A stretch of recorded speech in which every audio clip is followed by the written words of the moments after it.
বাংলাদেশ জাতীয়তাবাদী rickshaw van auto চালক দলের সারা বাংলাদেশের প্রেসিডেন্ট মন্টু ভাই, এই মন্টু ভাই 30টা জেলা কমিটি তার সিগনেচারে হয়েছে এবং তারেক রহমানের নির্দেশে হয়েছে।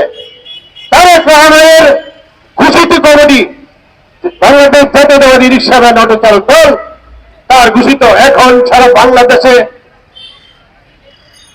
লোকের জোয়ার আর জোয়ার মন্টু ভাই।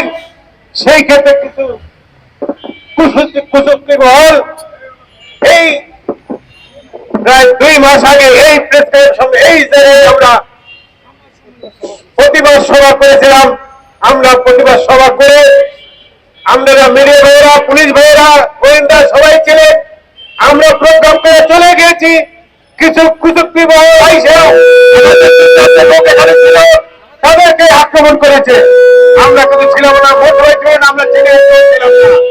যারা যারা মাইক টাইক দিতে কিছু কর্মী তাদেরকে আহত করে উল্টা মামলা দিয়ে আজকে 1 মাস মন্টু ভাইকে কেন জেলে রাখা হইল সেই দাবি আপনাদের জনগণের কাছে, মিডিয়া ভাইয়ের কাছে, আমাদের নেতা তারেক রহমানের কাছে বিচার হইল কেন মিথ্যা মামলা জেলখানায় রাখা হলো।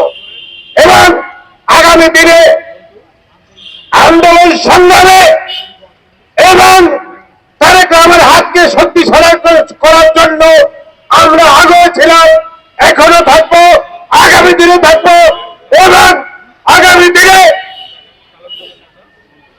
আমাদের ভাই চেয়ারম্যান তারেক রহমানকে এই দেশের জনগণ, এই দেশের মানুষ আগামী দিনে প্রধানমন্ত্রী হিসেবে দেখতে চায়।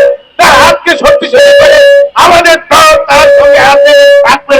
জাতীয়তাবাদী রিকশা ভ্যান অটো চালক দলের একটা পরিবার হিসাব করলে আমাদের রিকশা ভ্যান অটো চালক দলের প্রায় 5 কোটির উপরে সারা বাংলাদেশে ভোট আছে। আমরা তারেক রহমানের হাতকে শক্তিশালী করে আমাদের বক্তব্য শেষ করছি। আসসালামু আলাইকুম রহমতুল্লাহ।